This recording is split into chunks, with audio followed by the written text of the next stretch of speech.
पिछले 11 वर्षों से गुरुग्राम, जयपुर और बिजनौर में स्लम इलाकों के किशोरों को सशक्त बनाने के लिए समर्पित एनजीओ न्यूफ्यूजन क्रिएटिव फाउंडेशन ने हाल ही में अपना वार्षिक उत्सव जज्बात 2024 बड़ी सफलता के साथ मनाया। यह कार्यक्रम छात्रों की अद्वितीय प्रतिभा का एक जीवंत प्रदर्शन था, जिसमें कई प्रस्तुतियों और एक सुंदर चित्रकला प्रदर्शनी का आयोजन किया गया, जिसमें उपस्थित सभी लोगों का दिल जीत लिया।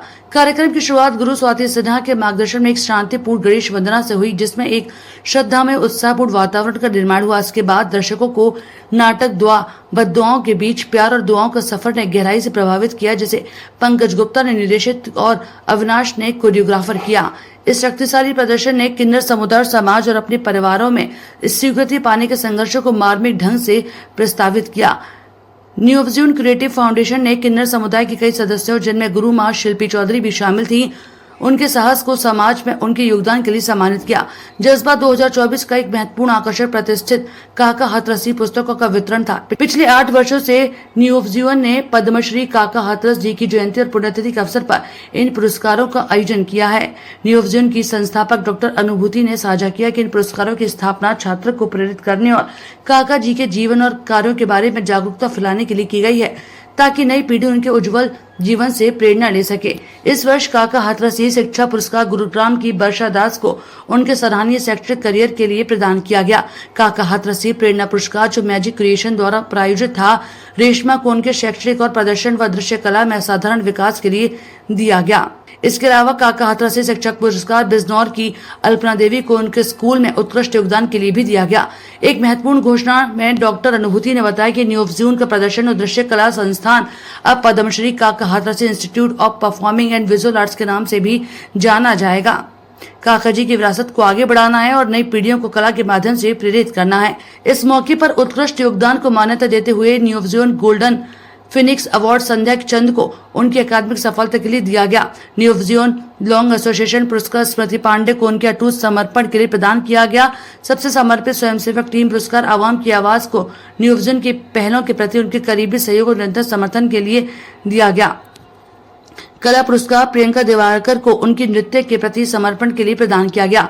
इस कार्यक्रम की शोभा कई प्रतिष्ठित अतिथियों की उपस्थिति से बढ़ी। मुख्य अतिथि हिस्टोरिक्स यूनिवर्सिटी के पूर्व कुलपति प्रोफेसर डॉक्टर अशोक दिवाकर प्रतिभाओं के दर्शन से मंत्रमुग्ध हुए और बच्चों को आशीर्वाद दिया। उन्होंने ये भी कहा कि समाज के हाशिए पर रहने वाले समुदायों के लिए ऐसे मंचों का होना अत्यंत आवश्यक है, जहां उनकी आवाज सुनी जा सके। सिकरी ने नीव के प्रयासों की सराहना करी, जो न केवल इन बच्चों को शिक्षित कर रही बल्कि उनकी कलात्मक क्षमताओं और आत्मविश्वास को भी बढ़ा रही है। विशेष अतिथि डॉक्टर गिरिराज शरण अग्रवाल और डॉक्टर बीना अग्रवाल ने कार्यक्रम की प्रशंसा की, बच्चों की प्रगति की सराहना की और फाउंडेशन को समर्पित कार्य की भी प्रशंसा की। गुरु मां शिल्पी चौधरी को सम्मानित अतिथियों में से एक थी, जो किन्नर समुदाय के संघर्षों को सार्वजनिक रूप से ले जाने के लिए न्यूफ्यूजन के प्रयासों की गहरी सराहना की। उन्होंने एनजीओ के सामाजिक मुद्दों के प्रति प्रतिबद्धता की प्रशंसा और फाउंडेशन को उनके समुदाय के लिए चुनौतियों को आवाज देने के लिए धन्यवाद दिया।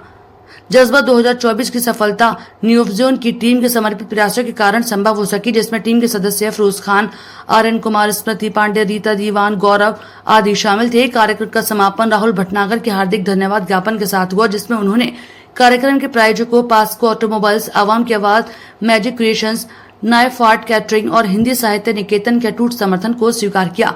उन्होंने उनकी महत्वपूर्ण भूमिका के लिए गहरी कृतज्ञता व्यक्त की, जिसके कारण प्रेरणादायक प्रतिभाशाली कार्यक्रम की सफलता में अहम योगदान दिया। जज्बा 2024 केवल छात्रों की प्रतिभा का उत्सव नहीं था, ये न्यूफ्यूजन क्रिएटिव फाउंडेशन की सामाजिक परिवर्तन, सांस्कृतिक समृद्धि और हाशिए पर खड़ी समुदायों को सशक्तिकरण के प्रति चल रही प्रतिबद्धता की एक शक्तिशाली पुष्टि थी। न्यूफ्यूजन एक एनजीओ है जिसको मैंने 11 साल से ज़्यादा हो गए अब तो शुरू किया था, और एक विजन के साथ शुरू किया था कि मैं बच्चों को वो प्लेटफॉर्म दे पाऊँ जहाँ पर बच्चे अपनी ज़िंदगी को जी पाएँ और खूब आगे बढ़ें, और उन्हें जो मौके नहीं मिल रहे हैं वो सारे मौके उनको मिलें। आज तक जो बच्चों ने नाटक अभिनय किया, उनसे देख के सबकी आंखें नम हो गई, उसमें क्या कहें? ये हमारे लिए सबसे ज़्यादा बड़ा सौभाग्य है हमारा कि हमें ऐसा फीडबैक मिला, क्योंकि किसी की आंखों में आंसू दिलाना या किसी को खिलखिलाहट उनके करवाना, हंसाना सबसे ज़्यादा मुश्किल होता है, और अगर हम वहाँ तक पहुँच पाए तो हम सफल हुए कि हमने अपने मैसेज को, जो मैसेज हम देना चाहते थे वो मैसेज हमने पहुँचाया। और शायद मुझे ये लगता है कि अब जितने भी लोग इस ऑडिटोरियम में बैठकर उस नाटक को देख रहे थे, वो लोग जब भी सिग्नल से गुजरेंगे और हमारी दीदियों को देखेंगे तो उनको लगेगा कि अब उनको सम्मान देना है, और अगर वैसा हुआ तो मेरे लिए सबसे ज्यादा ये सफलता की बात होगी। कितनी प्रैक्टिस लगी बच्चों को, लगभग कितना समय लग गया? हमने करीब 4 महीने हमें हो गए हैं, जहाँ पर हमने लगातार पिछले 4 महीने से हम लोग काम कर रहे हैं। पंकज सर, अविनाश सर, मैं, फिरोज हैं और हमारी जो भी पूरी टीम है, वो हम लोग पूरे 4 महीने से लगे हुए हैं। रोज हम सोच रहे थे, जब हम दीदियों से मिले, जब हम गुरु माँ से मिले, तो फिर हमने चेंजेस किए। तो मतलब ये भी था कि मिलने के बाद, क्योंकि हम चाहते थे कि हम उन सब चीज़ों को दिखा पाएँ और असलियत दिखा पाएँ। तो शायद लास्ट वीक तक हमारे चेंजेस होते रहे कि हम इसको चेंज करके इसको सही दिखाएं। तो बस यही था कि हम जो मैसेज देना चाहते हैं, जो संदेश एक लोगों को देना चाहते हैं, वो हम दे पाएं, और लग रहा है कि हम उसमें सफल हुए। मैम, इस नाटक का नाम दुआ क्यों रखा है? क्योंकि दुआ ही देते हैं वो लोग, और उनको दुआ ही नहीं मिलती। और वो दुआ ऐसी, जब मैं दीदी से बात कर रही थी तो वो यही बोल रही थी कि दीदी, हम बधाई देने जाते हैं तो हम ये कहते हैं, ये आशीर्वाद देते हैं कि तेरे घर में लड़का हो, तेरे घर में लड़की हो, लेकिन हम ना हो। तो मतलब कितना कष्ट होता होगा। ऐसी एक दीदी और हैं जो मेरे एनजीओ में आती हैं, और वो दीपावली पर आती हैं, और जब वो जाती हैं बोलती हैं, दीदी मेरी पीठ मत देखना, मुझे ऐसे ही जाने दो। मतलब वो जो चीज है, वो जो जीते हैं ना, वो हम कल्पना भी नहीं कर सकते कि हम तो इसे भगवान से, मतलब मेरे को आज न्यू फ्यूजन ने जो आज कार्यक्रम प्रस्तुत किया है, मैं समझ रहा हूं कि गुड़गांव में लंबे समय से ऐसा प्रोग्राम हमने नहीं देखा जिसने हमारे आंखों में आंसू ला दिए और हमारे सारे रोम रोम को झकझोर कर रख दिया। क्योंकि एक ऐसा दुर्गुह विषय है, ऐसा कॉम्प्लेक्स टॉपिक है जिस पर कोई भी उंगली उठाने पर डरता है कि कहीं समाज में कंट्रोवर्सी ना हो जाए। क्योंकि समाज रूढ़ियों में बंधे रहना चाहता है, समाज बाहर खुल के नहीं आना चाहता। वो हमेशा ये सोचता है कि मैनू की।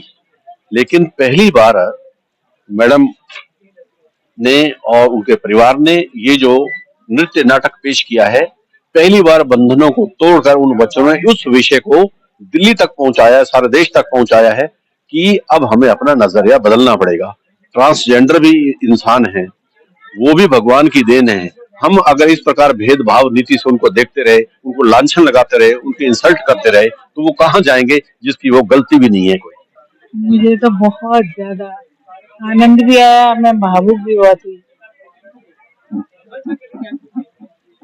बच्चे हमेशा और आगे बढ़ें, बढ़ते रहें, ऊंचाइयों को छुएं और देश का नाम रोशन करें। अच्छा लगा बच्चे ने जो किया। बच्चे ने बहुत ही जवाब भी नहीं मेरे मुंह पे कि मैं बोलूं। वो बच्चे ने इतना अच्छा किया, एकदम बोलने से बाहर आंसू आ गए। ठीक है, बच्चों ने जो हमारा जिंदगी के बारे में जो बच्चों ने दुनिया को दिखाई, सबको दिखाई बच्चों ने, ये हम लोग बहुत खुश हुए इसमें। ठीक है, और भी सब समझे और भी सबको खुश हुए। ठीक है, हमारा जो गुरु माँ है और भी जो है हमारे जैसे डांस जितने भी है, ये वीडियो उन तक पहुंचेगी तो वो भी और खुश होंगे। ठीक है, बच्चों ने जो किया इसके लिए बहुत बहुत शुक्रिया बच्चे लोग। मैं जैसे मैम ने बताया है कि इतना मेच्योर टॉपिक और इतने अनएक्सपीरियंस बच्चों के साथ, बिकॉज हम लोग उनके साथ सालों साल से काम कर रहे हैं, और इस बार काफी बच्चे ऐसे थे जो नए थे, उनको उस सांचे में ढालना हमारे लिए काफी मुश्किल था, बहुत चैलेंजिंग था। बहुत सारे डांट खाए इन्होंने हमसे, क्योंकि आसान नहीं था, क्योंकि इनके लिए फन था वो कि हम ब्रा पहनेंगे, हम ब्लाउज पहनेंगे, हम साड़ी पहनेंगे।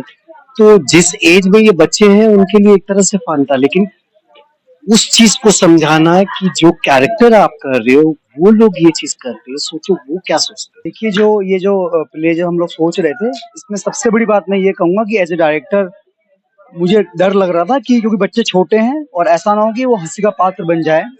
तो हमारी पहली कोशिश यही थी कि जो भी वो एक्ट करें, जिस तरह भी उनको ट्रेन किया जाए, उसमें ये निकल के नहीं आए कि वो मजाक बना रहे हैं।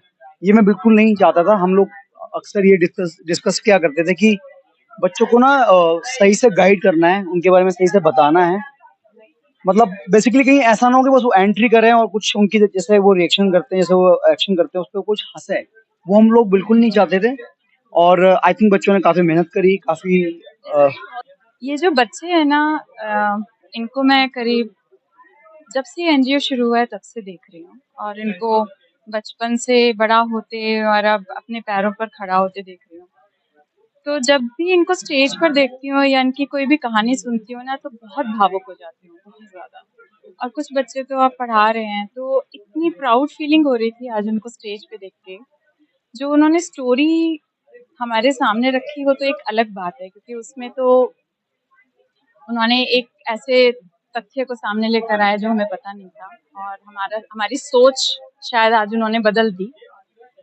लेकिन उसके अलावा जो बच्चों की मेहनत और उनकी जो ग्रोथ है ना, उसको देखकर बहुत बहुत ही अच्छा लगता है। और मैं बस यही बोलना चाहती हूँ कि अनुभूति के अंदर काम करने का जो जज्बा है ना, वो जुनून की हद तक है। वही है जो इस तरीके से जड़ में घुस के, तह में घुस के काम कर सकती है। हम बाहर से उसको सपोर्ट करते हैं, वो बात अलग है, लेकिन जो असली काम है ना, वहाँ तक सोचना और फिर उसको हासिल करना, उसको लोगों के सामने प्रेजेंट करना, जो सब्जेक्ट्स ये लोग उठाते हैं आसान सब्जेक्ट्स नहीं है। वही मैं कह रहा हूँ कि आज जिस विषय को लेकर न्यूफ्यूजन फाउंडेशन ने आज नृत्य नाटिका प्रस्तुत की है, वो एक अनोखा विषय है जिसको प्रस्तुत करने की हिम्मत प्राय नहीं होती। हालांकि आज किन्नर विमर्श हमारे साहित्य का एक विषय बनता जा रहा है और बहुत सारे उपन्यास भी किन्नर विमर्श पर लिखे गए हैं, लेकिन वे अभी सुप्तावस्था में हैं। मंच पर उस बात को प्रस्तुत करना और हिम्मत के साथ प्रस्तुत करना और बच्चों के द्वारा प्रस्तुत करना एक अद्भुत था। और आपने देखा होगा कि हम सब लोग जो दर्शक थे वो तो भावुक थे ही, लेकिन जो अभिनय कर रहे थे बच्चे वो भी अंत में भावुक हो गए। इसका मतलब यह है कि वो विषय उनके मन तक पहुंचा। देखिए, मैंने ना इन बच्चों को बहुत छोटी उम्र से देखा है, बहुत छोटे-छोटे। ये बच्चे 5 साल के थे, कुछ 6 साल के थे और साईं बाबा मंदिर के आगे बैठा करते थे। तो आज इनको ऐसा अचीव करते हुए देख के मतलब इतनी खुशी होती है। मैं कॉर्पोरेट में काम करता हूँ और हम सब दौड़ते रहते हैं टारगेट्स के ऊपर, अपने इंक्रीमेंट्स के ऊपर, प्रमोशन के ऊपर। लेकिन मैंने ये महसूस किया है कि मैं चाहे कितने भी प्रमोशन ले लूँ, कितने भी इंक्रीमेंट कर लूँ, लेकिन जो खुशी इन बच्चों से मिलके होती है ना, जब मैं जाता हूँ तो ये बच्चे सारे सर करके पैर छूते, वो खुशी का कोई मुकाबला नहीं है। सच में कोई मुकाबला नहीं है उस खुशी का। इनको देखा छोटे से, ये लोग कपड़े भी ठीक से नहीं पहनते थे, आज इतने स्मार्ट लगते हैं ये लोग।